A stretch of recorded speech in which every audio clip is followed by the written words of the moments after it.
на Маринела. Може да ги видите, може да и последвате страничката.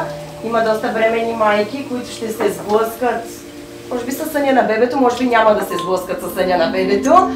Аз не съм предполагала, че ще имам този проблем със съня на бебето, но когато се роди първото ми дете, ревеше неистово нон-стоп. Ние не знаехме какво да го правим, той не искаше да яде, не искаше да се кърми, само искаше да плаче. В един момент почнахме да четем какво е съня на бебето. Всички баби почнаха, ама как така, ние едно време сме ви преспивали без такива консултанти, няма такива неща, нали? Дундуркай на ръцете от кат. Да, обаче то в един момент вече е нетърпимо, защото ти излизаш навън, пробваш, то не става, то плаче това бебе. С четене започнахме да оправяме нещата на бебето и мога да кажа, че той беше на 7 месеца, когато започна да спи. И си имаше режим, знаеше кога ляга, нямаше лято, зима, лягаше си по едно и също време. Да, факт беше, че лятото се прибирахме 8:30, за да може той да бъде в леглото и да е спокоен, но пък това си беше нашия избор.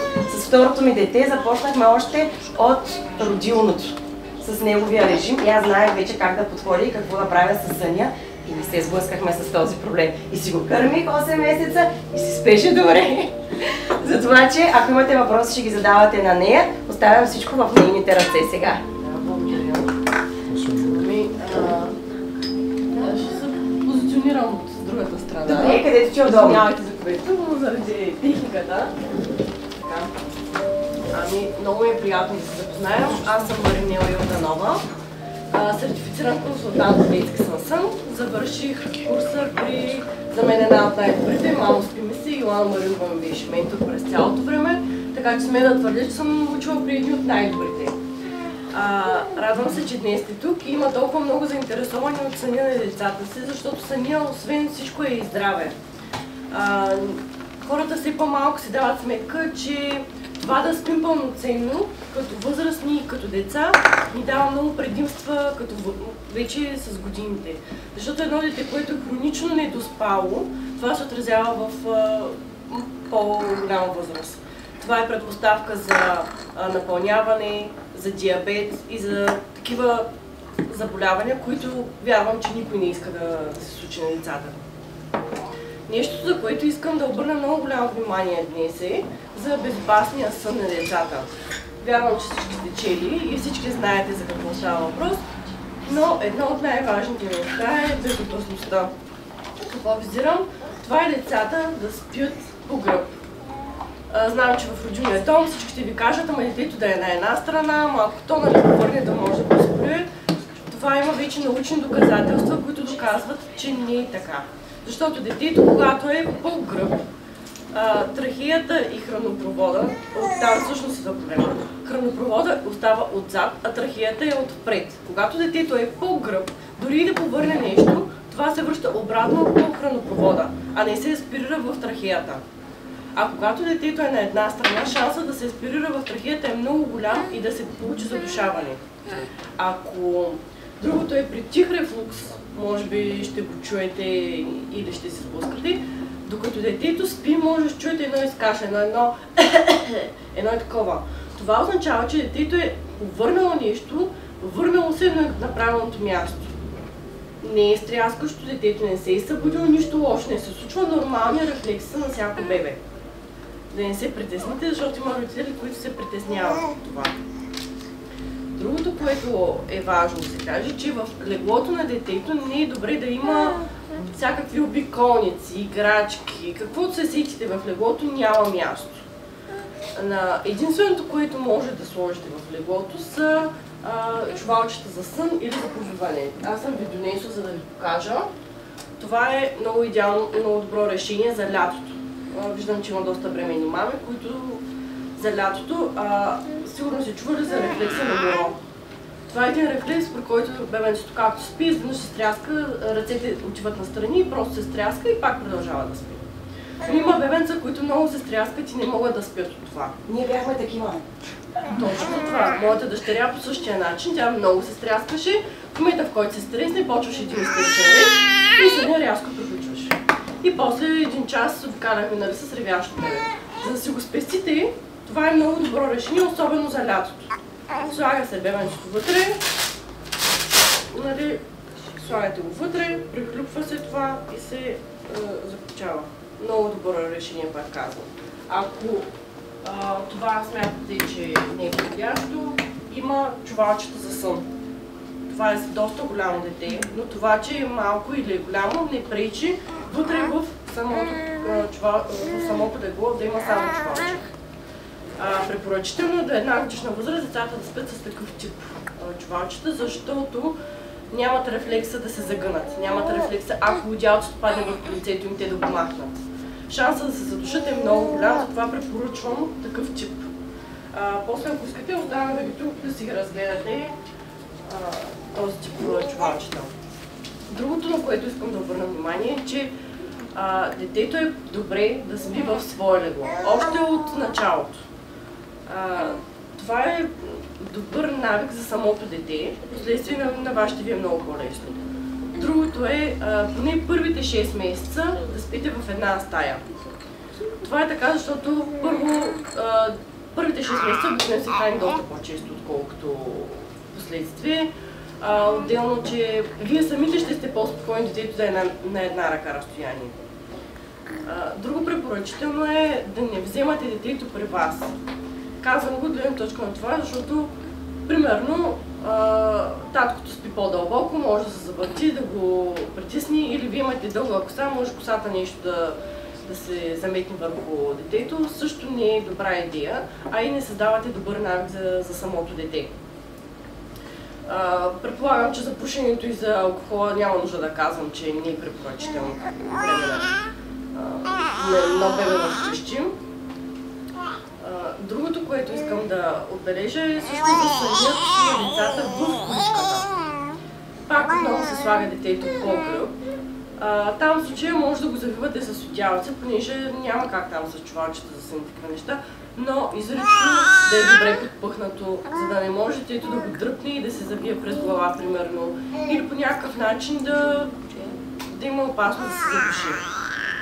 Играчките, които се слагат на количката, също не са много добра идея, защото така причат то да опознава света. Идеята е да излезе навън и детето да опознае света и да види нещо различно от вкъщи, това, което в принцип вижда, и играчки. Важно е децата да се стимулират, както навън, така и вкъщи. Това е важно за доброто изморяване и съответно добрия им сън. В количките всъщност също е добре да слагате коланика. Казвам го, защото за жалост преди няколко месеца дъщеря ми падна от количката и се оказа с чупен череп. Случва се, но ви го казвам с най-добри чувства като майка. Пазете ги, слагайте коланите и това, че искал да се надвиси да види нещо, то ще има време, когато ви гледат тези неща, безопасността е на първо време. Само да включа нещо, извинявам се, че я прекъсвам. Всъщност тя е паднала с сложени колани и количката я затиска. Да. Но представете се, ако не беше с сложени колани. Нали затова ви казвам, че безопасността наистина е на първо място. Другото е в кошчетата за кола. Там е препоръчително едно дете да стои до 2 часа. Не се препоръчва да е повече, защото самата полза не е оптимална. Детето трябва да спи на твърд матрак и на равна повърхност.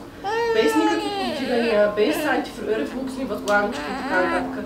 Равен матрак, нищо повече не му трябва на самото дете. Трябва да е твърд толкова, колкото да натиснете с ръка и да няма плътване. Да има много леко плътване, но да няма тези меките, които като го натиснеш ще пружинира. Чак толкова.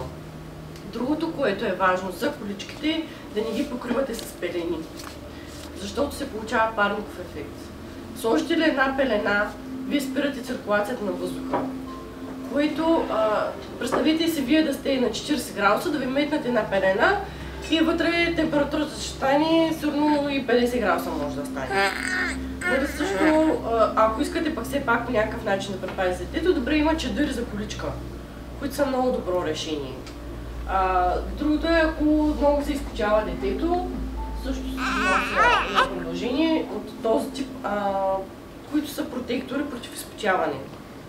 Много добра работа вършат. Аз лично бях много скептична, честно казано. Пробвах го с дъщеря ми и наистина има ефект.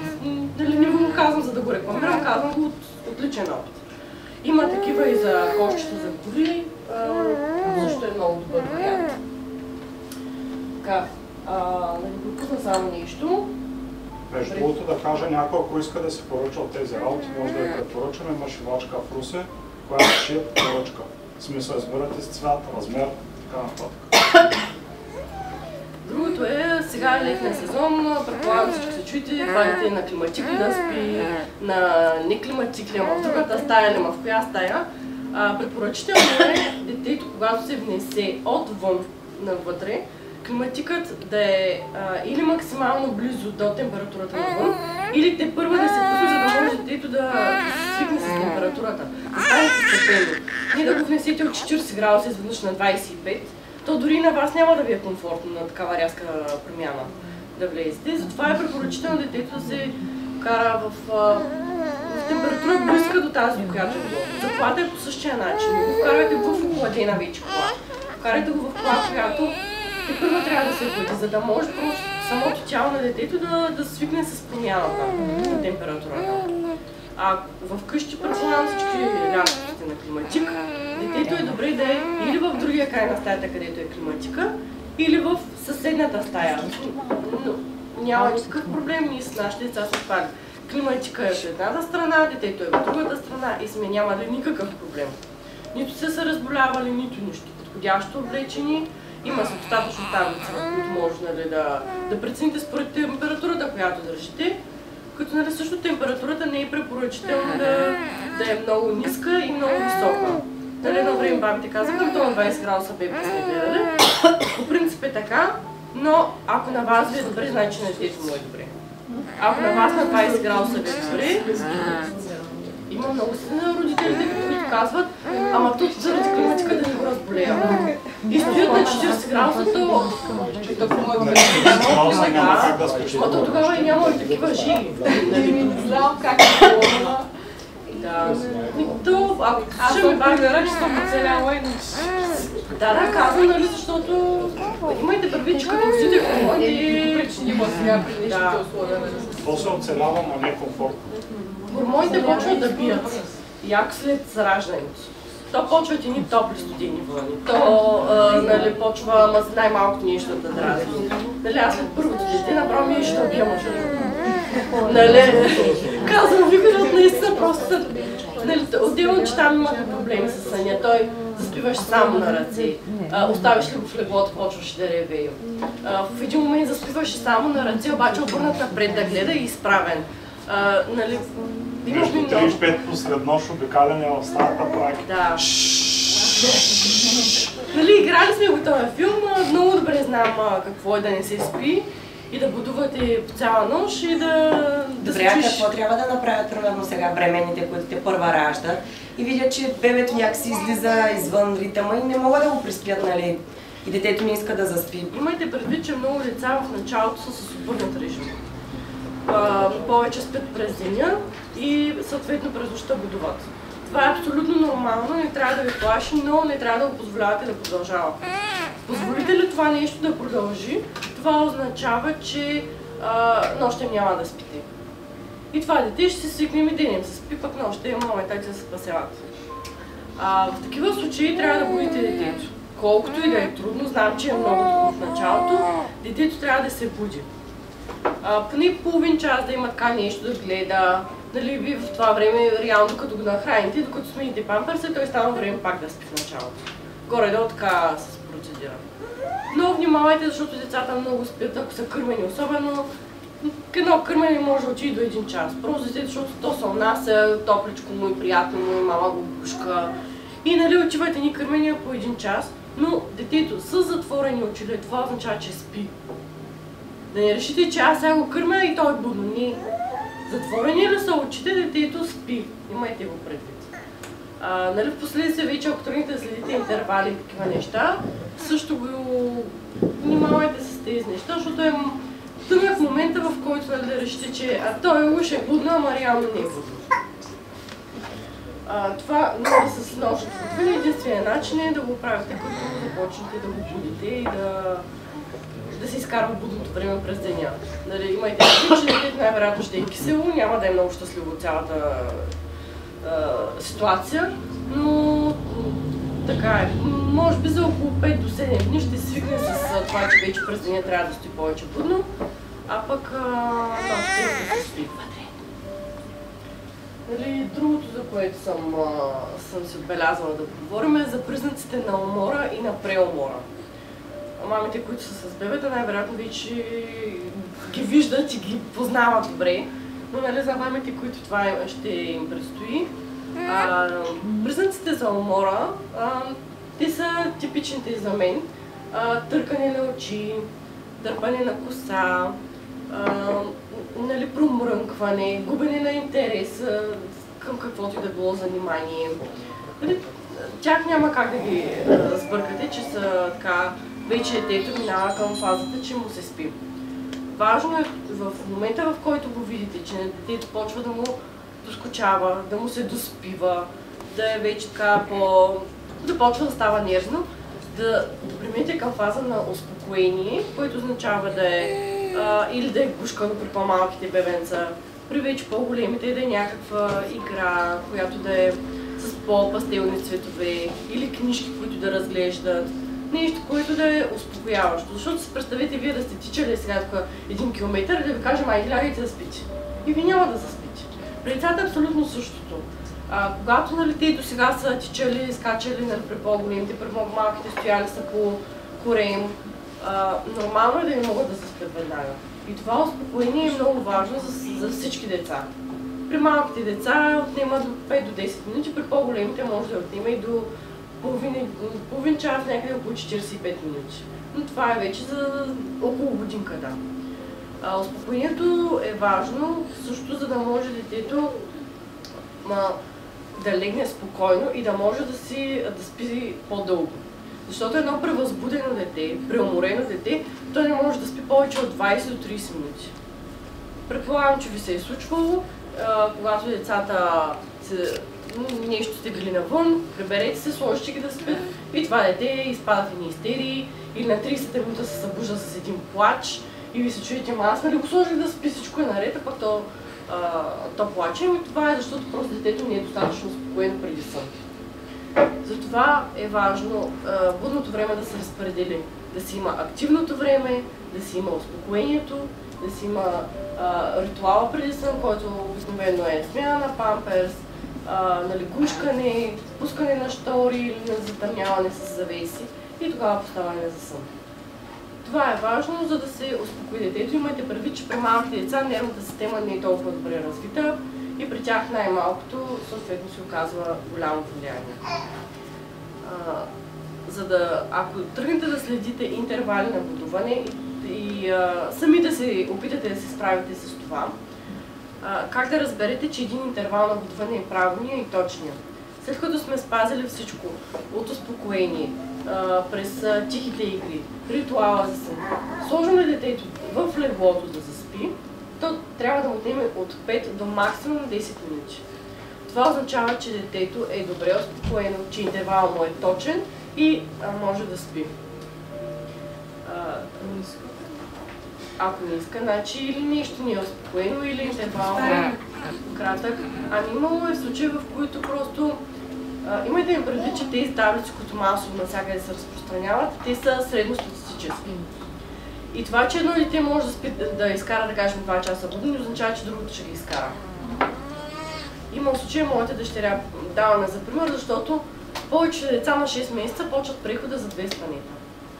Да, ама тя го изкара на 11 месеца с прехода за 2 спанета, което е изключително късно.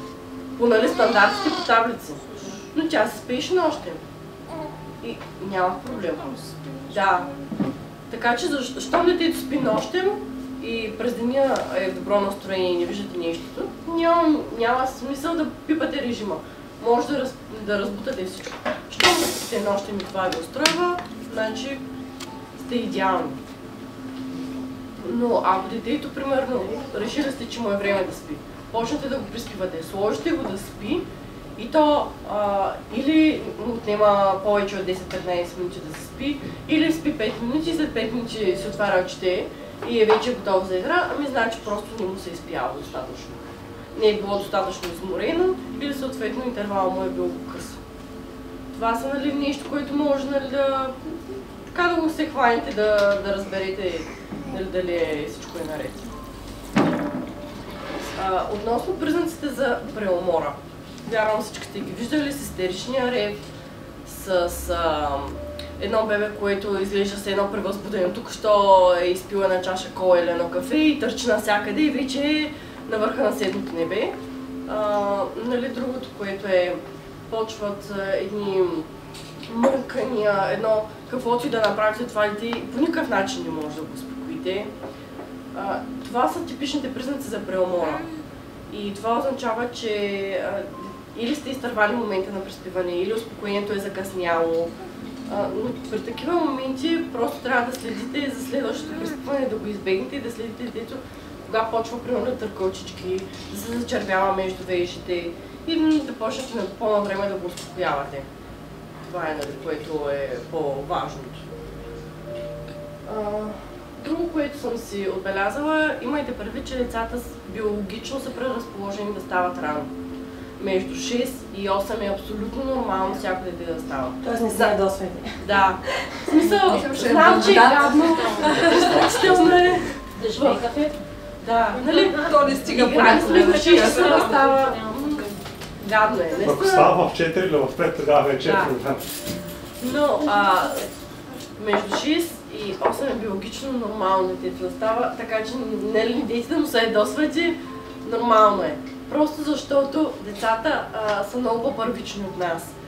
Те са свикнали, нали, при тях биологично е, нали, са предразположени, когато стане светло навън, те да започват да се разбуждат. Когато температурата започне да се покачва, защото нали, нощем става по-хладно, денем съответно температурата се качва, също им влияе на децата.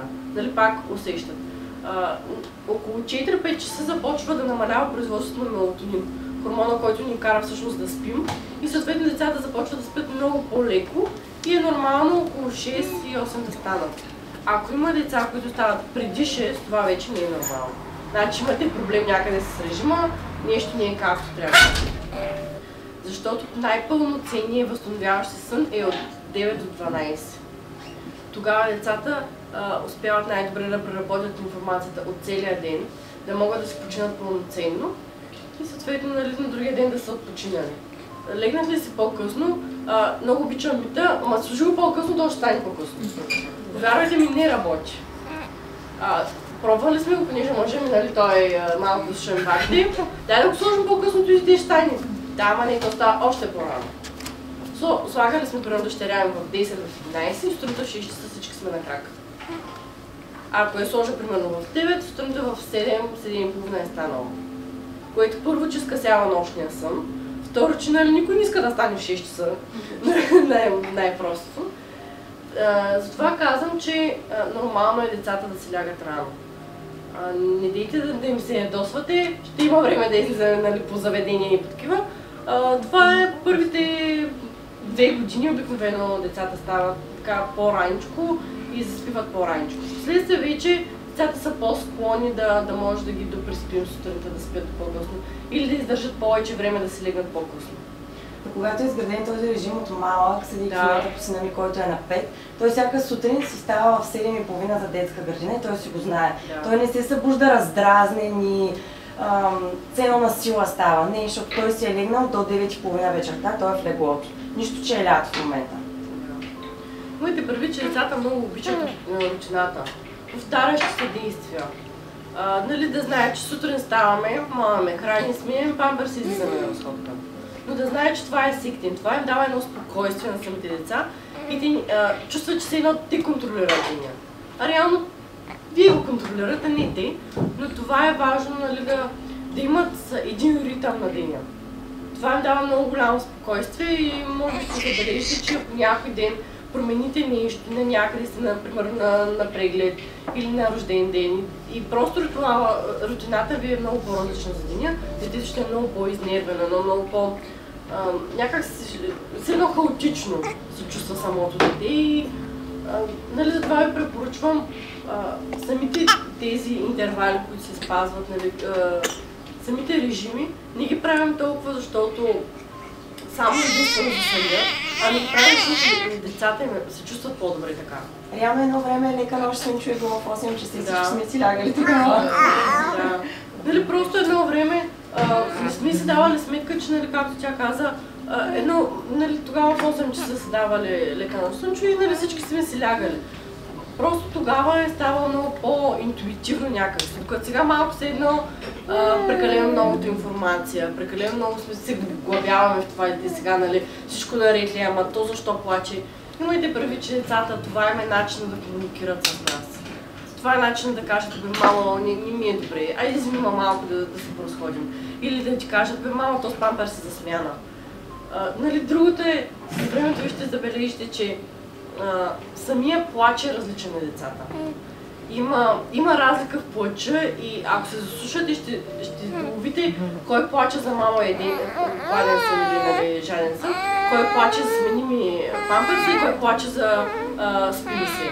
Има разлика, повярвайте ми, заслушайте се просто и, нали, ще го доловите този момент. И още нещо преди заспиването, което го виждаме в момента, не давайте телефони, телевизор. Да.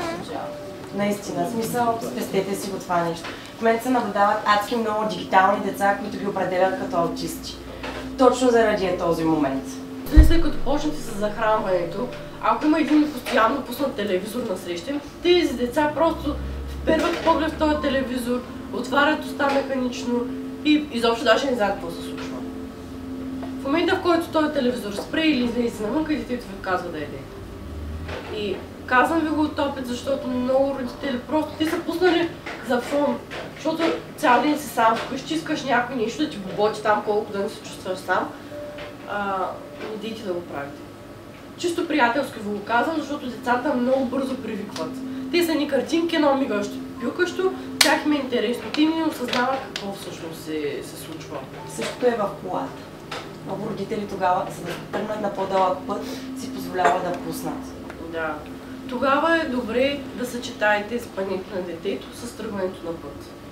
Ако, примерно, децата ви спят, знаете, че заспят около 10, да кажем.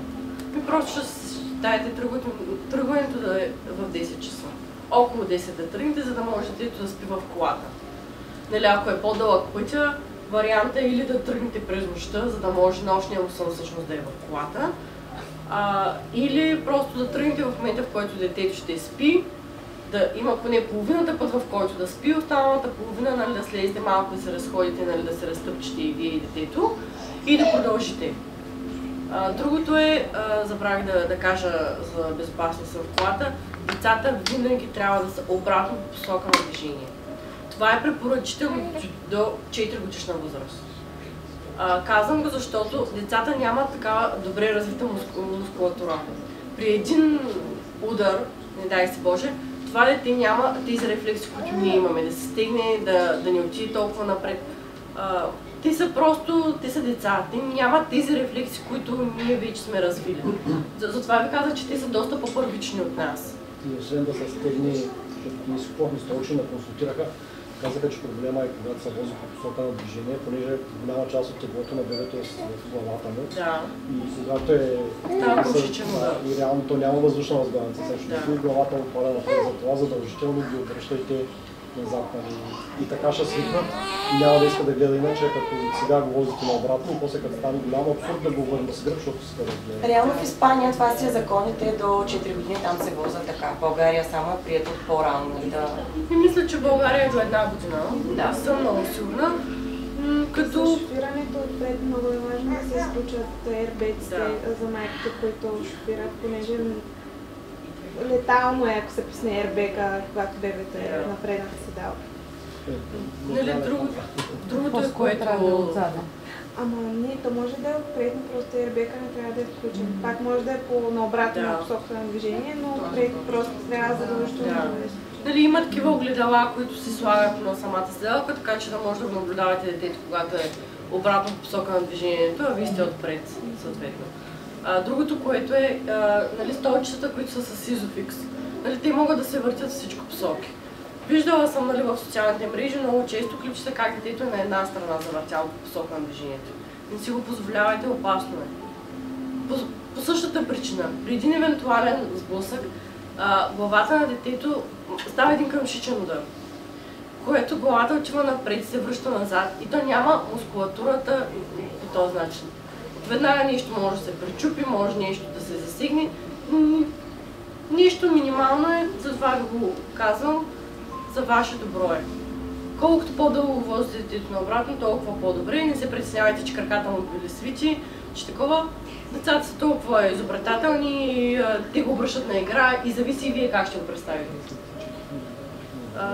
Нали, затова го казвам, ако някой има някакви притеснения, има достатъчно проучвания, в които може да прочетете. Нали, има самите столчета вече имат такива тестове, които се правят. Също може да се запознаете с тях.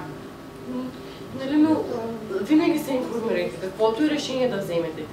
Дали за съня, дали за кърмене, дали за хранене с адаптирано мляко, дали за возене с кола, количка и така нататък. Винаги четете. Но внимавайте от какви източници четете, защото има много подвеждаща информация. Ако нещо смятате, че не може да се справите сами, има хора, които са добри в тази област, добре да се консултирате просто с тях. Нали, по-добре нали, да дадете примерно едни, да кажем 100 лева за една консултация за даденото нещо и да знаете, че сте направили най-доброто от себе си, отколкото впоследствие да съжалявате, че аз тук защото нали, четох да спестя някакви пари и нали, това ще просто стане. Нали, както можем да каза, ефтиното излиза скъпо. Колкото пъти в живота, без значение какво сме започнали да правим. Наистина няма значение. Всичко в живота, което се сетите да започнете да правите, аз съм се убедил вече, решили да спестите 10 лева, излизат ми през носа. Замислете си на това със собствените си случки. Вие имате ли някакви въпроси, нещо, което искате да ме попитате, да отговоря на... Да, за приспиването. Споменахте, че момента, в който детето трябва да спи, трябва да обърнем внимание да приспиваме. Става въпрос за малките бебенца. Споменахте, че защото там с книжки подобни няма как да се случи. Споменахте да го вземем на ръце. Там няма ли да се случи асоциацията след това с постоянното взимане на ръце? Асоциациите започват да се създават след 3-тия месец. До 3-тия месец не случайно го казва, че това е продължение на бременността. 4-ти триместър обикновено така го казват. Това, че детето е взето на ръце, не означава, че ще създаде асоциация. Вие го вземате и примерно обикаляте и стаята му. Да кажем, казвате лека нощ на цветята, но самото същинското заспиване се случва в самото бебе. Или там в количка или в каквото сте преценили. Но имайте предвид, че заспиването на гърда е също другото, което е това, като асоциация започва след 3-тия месец да се случва. Нормално е първите месеци децата да спят на гърда. То единственото, което се изисква от вас първите месеци, вие да сте спокойни. Нали, бабите, ако дават много акъл, малко нали, настрани, защото много обичат да дават акъл, ама нали. И ако детето спи на гърда, не е проблем. Първите месеци то така иначе само спи. Нали, то първия месец основно, после вече почва да се появява така повече по време. Но наистина до 3-тия месец не се създават асоциации. Ако случайно пък се създаде такава асоциация, то колкото е по-малко детето, толкова по-бързо се махва. Не е проблем, нали, дори да се случи така, че да се... да има асоциация. Ще започва така асоциация след 3-тия месец, защото дъщеря ми е на месец, знам за това, питам за малките бебета. Може бързо да го изчистим с смяна с друг вариант. Да. Нали, в случая, както тя е малка, предполагам, че нещо я вземате, обикаляте някъде и я слагате в леглото или как точно. Да, това е чудесен вариант. Това е да успокоите детето, да усети, че мама е тук, нищо, че аз сега ще спя, мама все пак нали, знае, че аз съм тук, че нали, да ви усети. Бебетата имайте предвид, че първите месеци, дори първите години всъщност от живота си, мама и бебе са едно. Те не ги разграничават. Те не усещат, че мама е отделен индивид. За тях вие сте скачени съдби. И знам, че в един момент много ще ви затежи това и просто ще искате да го връчите на някого това дете да се махне за половин час. Но това е абсолютно нормално. Те познават вас по аромат, по говорене дори. Вие докато сте бременни, то детето ви чува вашия глас, вашия тембър. Нали, не случайно белия шум е толкова добра идея за малки деца, защото той наподобява биенето на сърцето. Нали, шума на околоплодните води. Нали, затова децата толкова се успокоят, защото има нещо познато. И когато, нали, любимия ми другото, което е, остави го то да се наплаче и ще заспи. Не, това създава излишен стрес в децата и моля ви не го правете. Оставиш ли едно дете да плаче, това означава, че ти му казваш, мен не ме интересуваш. То така го възприема. И създавате излишно количество стресови хормони в детето и после дори да искате да го приспите, няма да го приспите. Почват тогава родителите да се изнервят, почват и ни раздрусвания на бебето само и само, нали, от яд вече от такова. Идете да ги друсате, защото това също е като вид травма. Този мозък вътре, представете си, че с всяко друсване вие го удряте. Нали, ако сте изнервени, по-добре го оставете да плаче 5 минути в стаята си, отидете в другата стая и се успокойте и тогава се върнете да го успокоите, отколкото да стоите и допълнително да се изнервяте. Че 5 минути е плакало, няма да е проблем, отколкото да плаче половин час, вие вече да сте пред нервна криза и, нали, нито един да е спокоен, нито другия и, нали, да... Това в някакъв случай е по-добре, просто го оставете да плаче, вървете в другата стая, нищо няма да го стане. 5 минути, че е плакал, е по-добре, отколкото половин час и да се захласне и да. Някакви други въпроси. Да. Какво означава бебето да спи? Тоест нормален бебешко сън при кърмените деца? При кърмените деца е нормално за нощно време. Да, за нощно време, да. Нормално е децата да се будят на 3 часа. Зависи на колко време се кърмите и някои деца могат да се будят и на 2 часа. Първите месеци е абсолютно нормално да се случва това. Как да разберете дали детето е гладно обаче и дали това събуждане е от глад или по-скоро е асоциация. Ако е от глад, детето ще се случи. Нали, нормалното време, което по принцип се случи, то ще се го случи. Да. А ако е асоциация, то ще се сукне 2 пъти и ще заспи. Или просто ще очаква, че ще получи върдата, даже няма и да засучи и ще заспи. Това означава, че вече е асоциация. Ако почне пък много често да се буди, там, например, на 40 минути, когато се смяната на циклите, или на първия час, означава, че пък през деня не е било достатъчно будно. Нали, има много такива тънки моменти, но е нормално първите 6 месеца, особено при кърмените бебета, да има хранения на 3 часа горе-долу. Лятото особено. Да, лятото. Другото, което е, сега като каза за лятото, нали, обикновено кърмените бебета не им се дава вода, повечето така процедират. Нали, има такива, които решават, че ще заменят храненето с даване на вода през нощта. Не го правете, защото създавате излишна асоциация. В смисъл, дали ще го храните от гърда или ще давате вода, вие така ли, че си ще станете. Имаме приятелка, която детето изпие 1 литър вода нощно. Да, и тя твърди, че няма проблем. И тя твърди, че не е проблем. Събуждал се, защото е жадно. Да, а детето вече на 2 години, то това го прави от 6-тия месец. Изпива буквално по 1 литър вода и, нали, сменят по 2-3 памперса през нощта, което е излишно. Нали, не дейте да го правите да сменяте асоциацията, просто следете дали детето наистина се храни или го прави по-скоро, за да му е навик да се доприспи. Вече след 6-тия месец при кърмените бебета може да започнете опити да махате храненето, но пак ако детето стои примерно 2-3 минути и виждате, че това е просто за да се доуспокои, не е за наяждане. Аз подкрепям кърменето, не ме разбирайте грешно. Аз съм кърмила и двете си деца до почти годинка. И е нормално децата, особено които са кърмени, да стават по-често. При адаптирането има малко мита, че те не стават толкова често, но имайте предвид, че и там също може да се наблюдава често ставане. Там обаче стават, примерно пак стават на 3 часа, ама вместо да изпият, да кажем 100 мл, те изпият 50.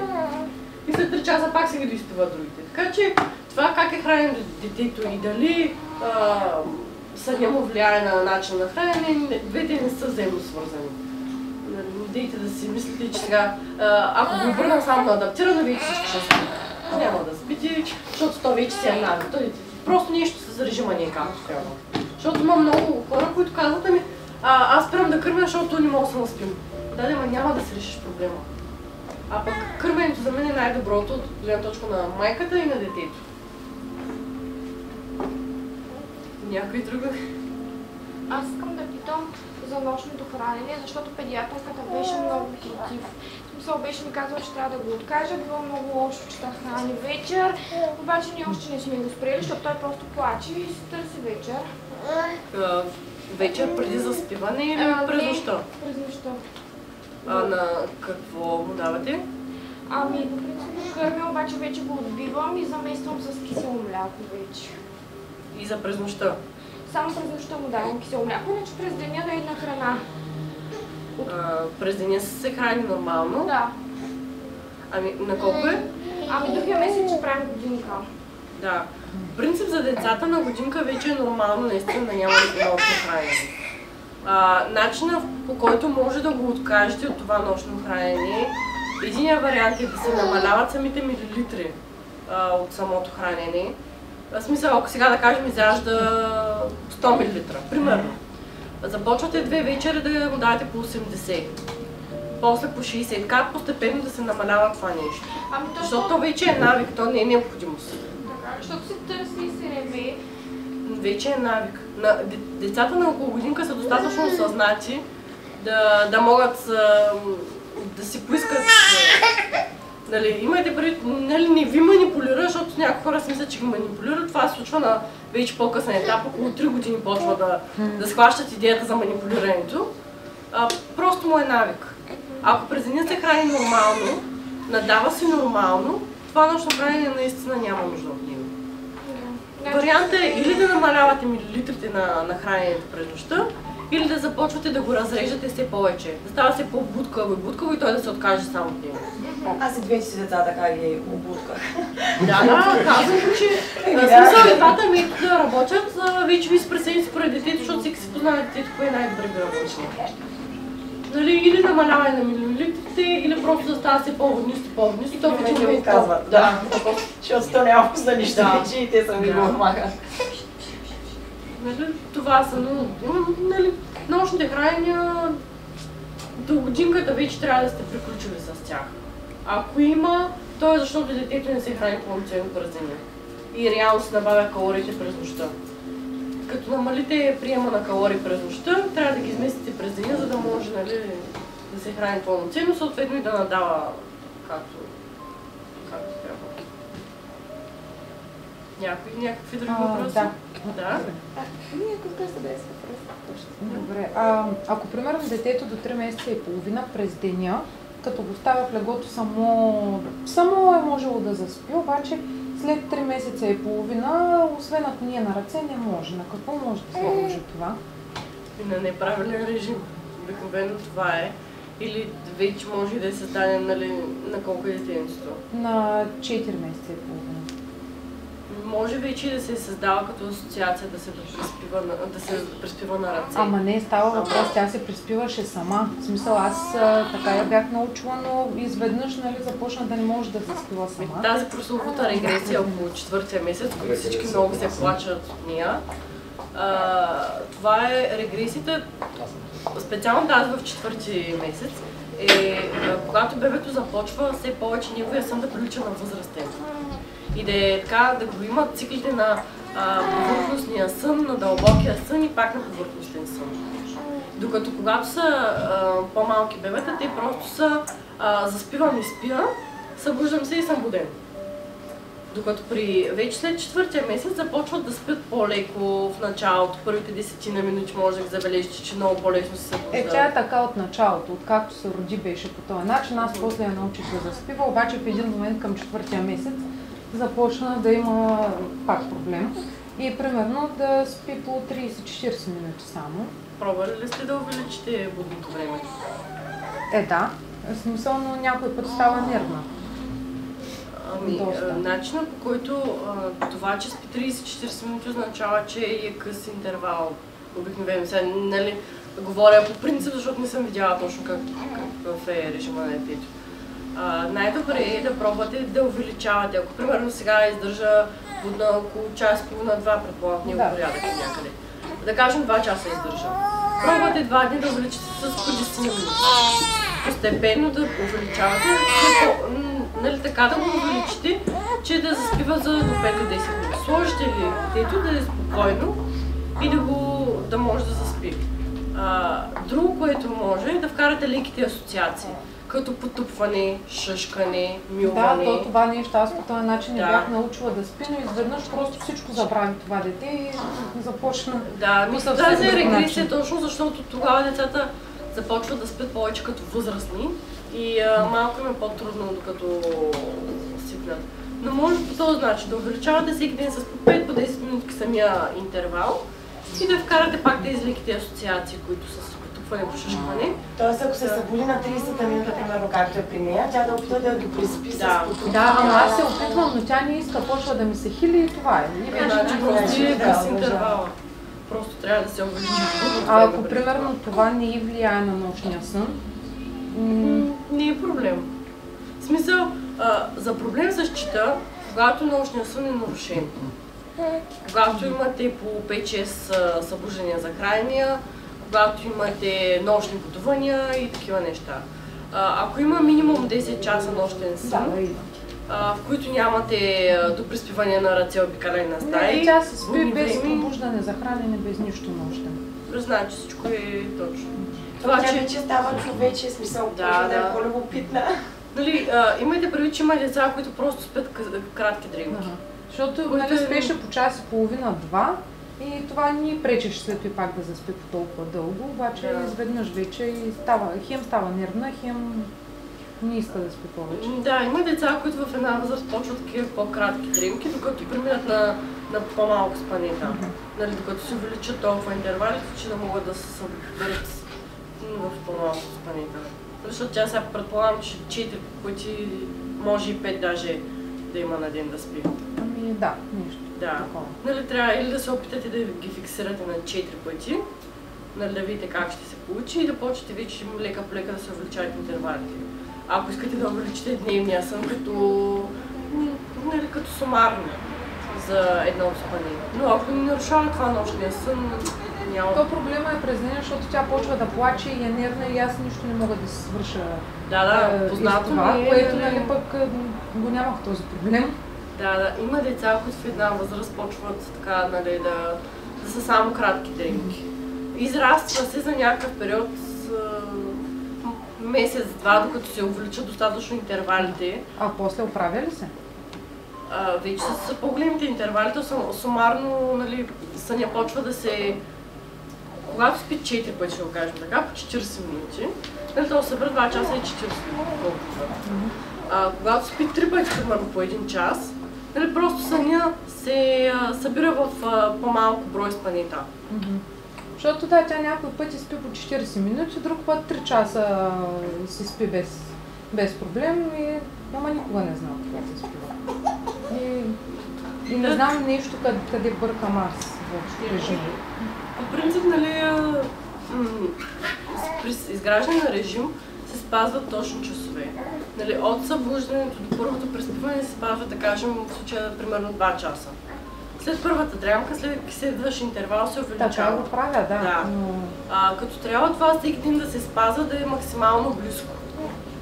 Нали, ако спазвате това 3-4 дни и виждате, че детето е с различно поведение, значи нещо, режима не е както трябва и трябва да се увеличават интервалите.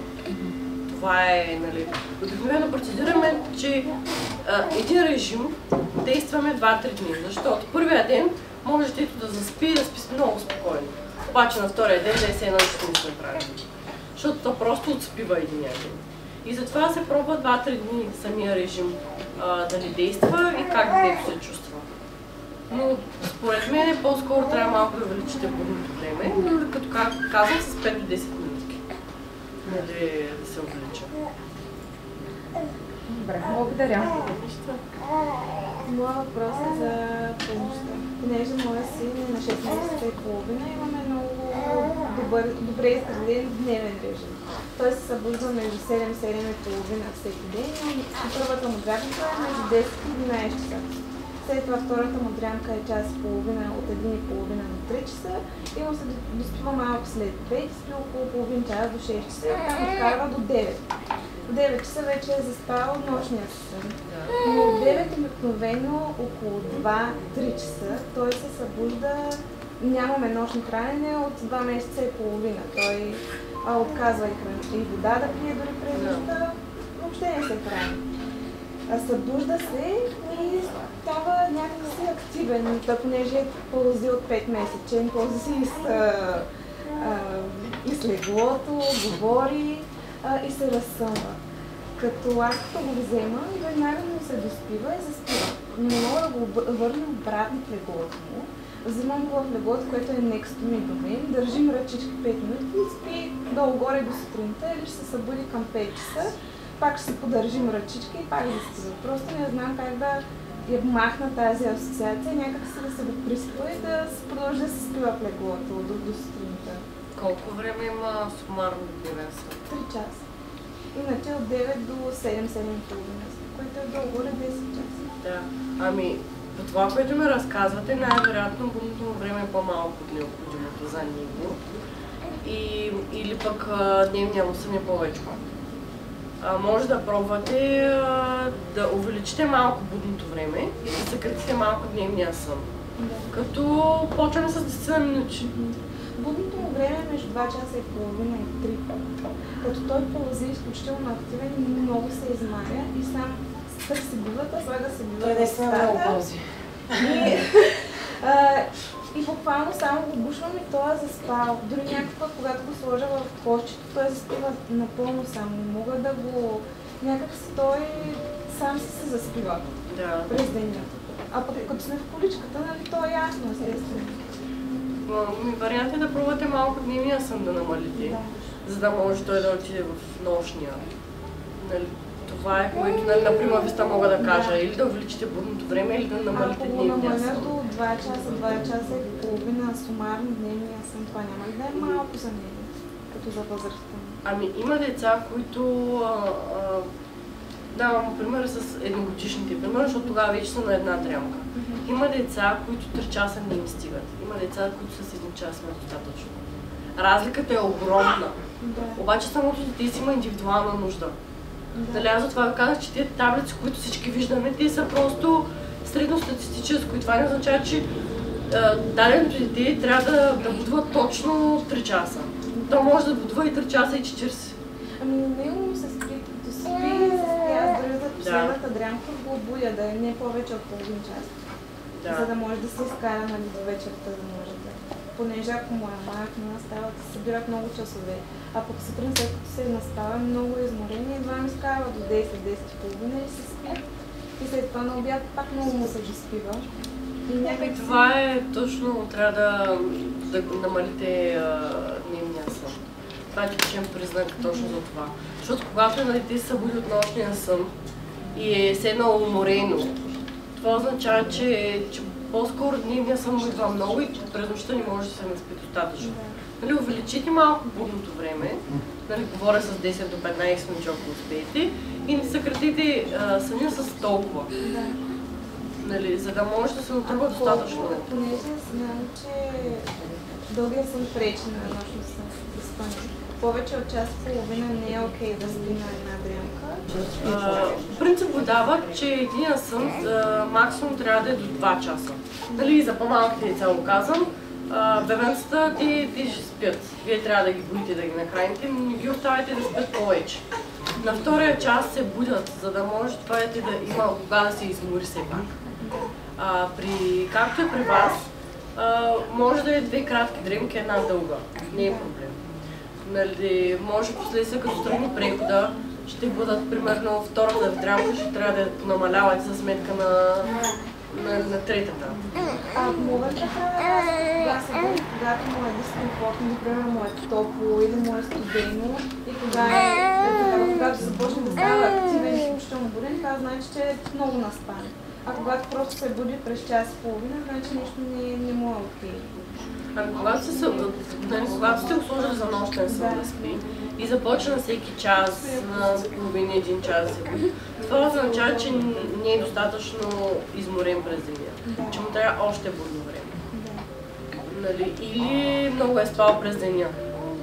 Но пак казвам, че без да видя нали, точния режим, малко нали, говоря на Изус. Защото през деня това, което правим винаги страшно еднакво. Страшно еднакъв начин спи, а всяка нощ е различна. Понякога път изкара цялата нощ се спи, събужда се само веднъж забива, някакъв път се събужда през на всеки час или на час и половина. Успокоението преди сън.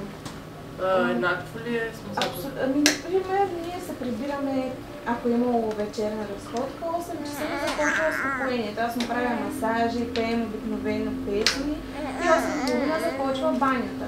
Събличаме се, има много хубаво да се къпе се, мажем се, пак има масаж.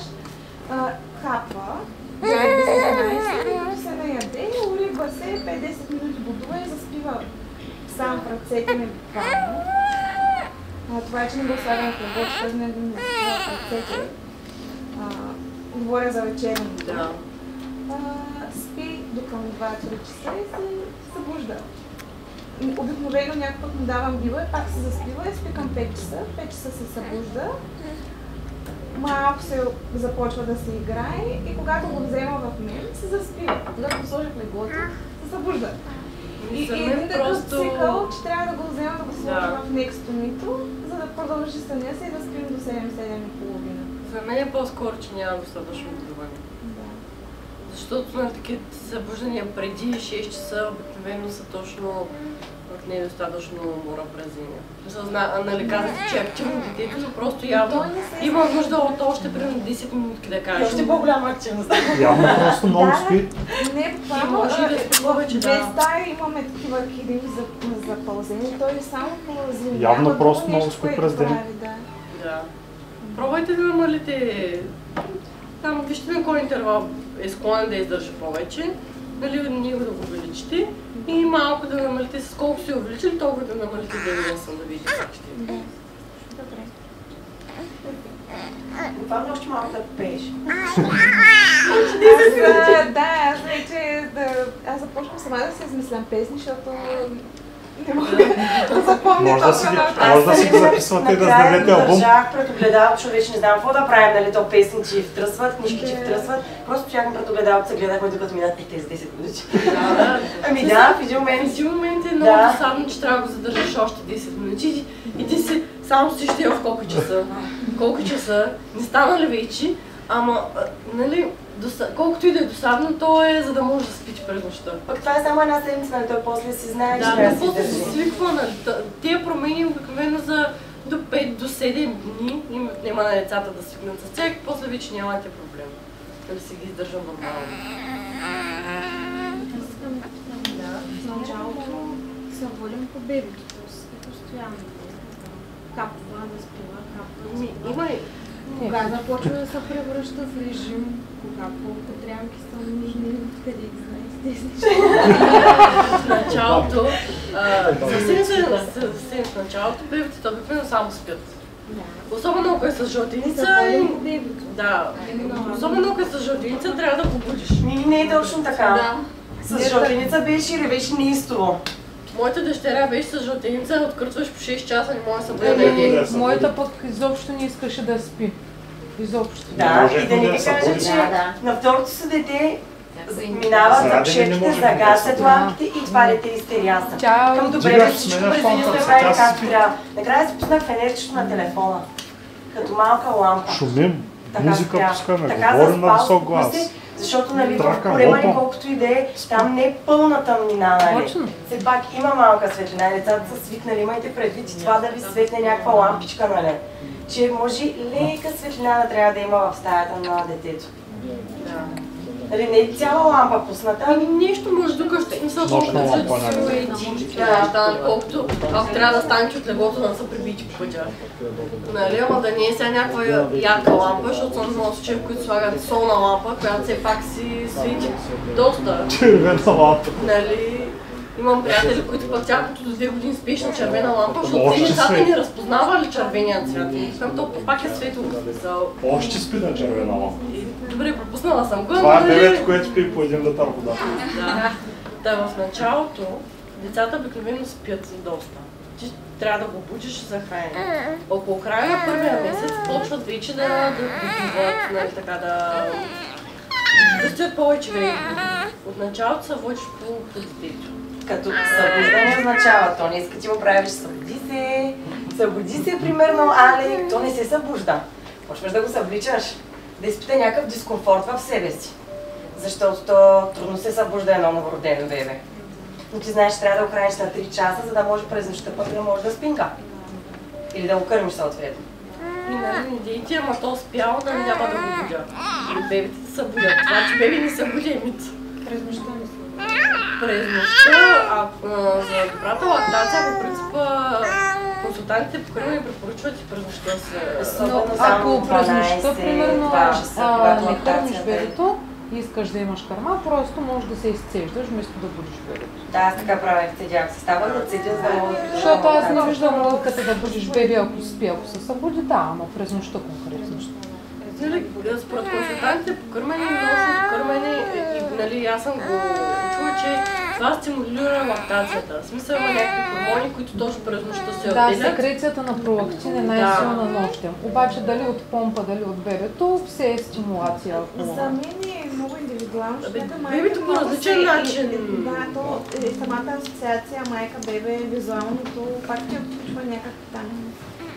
Не чак толкова, че да има значение. Много е различно. Поне да се седиш и бебето да е в стаята, да го гледаш, според мен това, е по-полезно, отколкото просто да се седиш на друго място. Ето, не е нужно да ходиш на друго място. Бебето също става. В началото се водиш по бебето. Ако през нощта се буди само да се храни, нямате някакви, трябва да се допреспивате, намъкнени на ръце и така нататък, всичко иначе е наред. Но ако почне през нощта, трябва да го допреспивате на ръце или да има бутваничката да спи.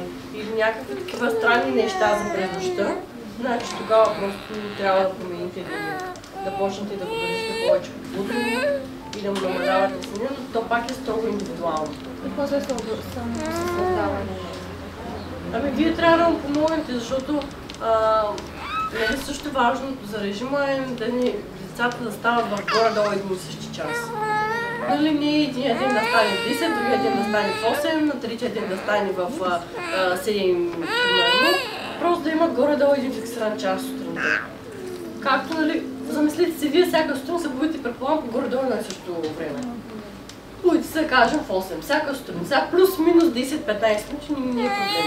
Но самите вие... Сега сте бременни се бъде. Но при децата е по същия начин. За тях е добре да се бъдат в едно и също време и да не им да е структурирано горе-долу еднакво. Първия месец, по-скоро първия месец не го бройте.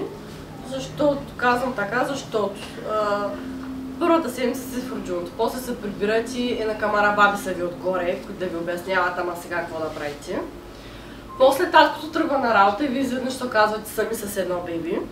Нали, ако не дай се Боже не ви тръгне кърмата, пък ви много искате да кърмите, нали, то е допълнително наливо отрева в егото и самочувствието. И това е последното, което изобщо ви интересува. Установете си добро кърмене, чувствайте се добре психически, имайте подкрепата от близките си, пък сами после ще го правите. И не се притеснявате да търсите хора, колкото е нужно. Нали, ако ще, казвам ви го, че с приятел си, ако ще просто е така с някой да си поговорите, ако ще и на мене ми пишете, нямам проблем. Просто е така за подкрепа. Нали, не е случайно, нали, хубаво майките да си имат, нали, такова обкръжение, което просто защото те го разбират. Едно да не лъжа и да ви обясните, че днеска 5 пъти беби сте го хранили и сте му сменили памперсите, ама аз сте му сменили памперсите, а пак, нали, се една кой айзнах сменили много. И той просто самите, да кажем, мъжите не могат да ви разберат защо пък ви толкова много са дразните точно от нещо. И нали, защо пак днеска сте толкова изнервени, че нали иди какво се станало. Затова, нали, ако търсите хора, с които може да говорите. Ако нямате близки приятели, нали, винаги може да потърсите специалист. Първия месец е много важно ви да сте спокойни, защото бебетата изключително много усещат майките си. Ще го забележите на забременните мами. Когато ви сте нервни, някакси това дете все едно е още по-нервно. Все едно напук ви прави, днеска деня ви да е още по-гаден. Нали затова спокойна майка, спокойно дете. То мисля, че го има и като сентенция на такава. Бъдете максимално спокойни. Съня има кога да го правите. Дори в началото да не спите толкова добре, нали, през нощта, първия месец, да кажем това, има време, в който да се напаснете. От началото се наистина на напасване. Дали хормони въбият и нали, всички ва изнервят допълнително. Както ви казах, аз първия месец исках да го убия. Просто да не ми се авясва да се разкарат вкъщи, нали, защото просто надразнеш всичко. Нали, не защото той се промени отношението или защото нали, не ми помага. Просто защото хормоните се променят с всичко. Нали, в един момент се озваваш с едно бебе, което ти не знаеш колко правиш. Дали го знаеш, ама не знаеш. Нали... Ще си ходим на много консултации, ама накрая... И накрая ти го цопа и ти казва, заповядай, ти се грижи за него и ти си чудесно, ама аз нищо не знам. Нали, колкото и да си чил и да съм мислиш, че си подготвен. Нали, затова ви казвам, дори ако просто някой иска да се поговорите и на мен да ми пишете, няма никакъв проблем. Просто е така да почувствате подкрепа от някой. Но нали, първия месец гледайте ви да се чувствате добре с себе си и с обкръжението ви. Съня, той така или че първия месец е горе-долу, те само спят. Да, виж след първия месец. Както се казва, първия месец се грижеш само за гърдите си.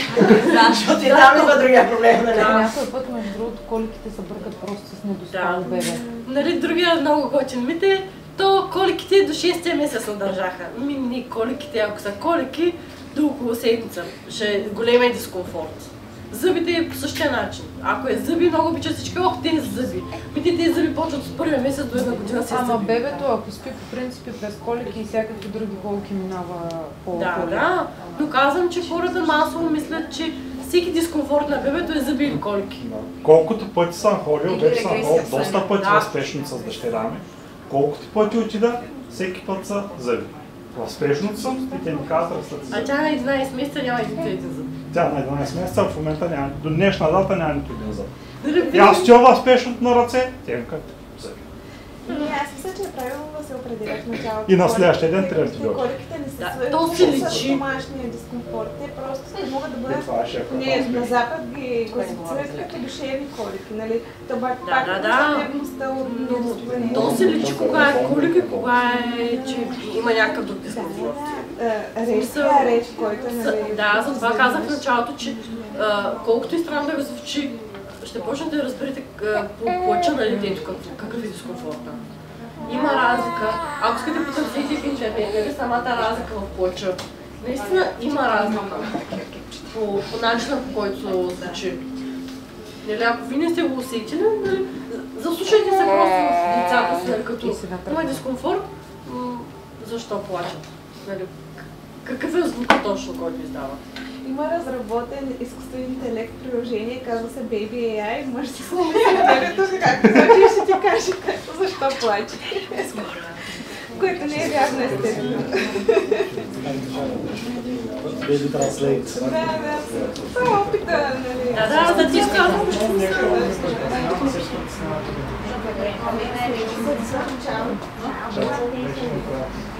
Ако има някакви въпроси, ако не...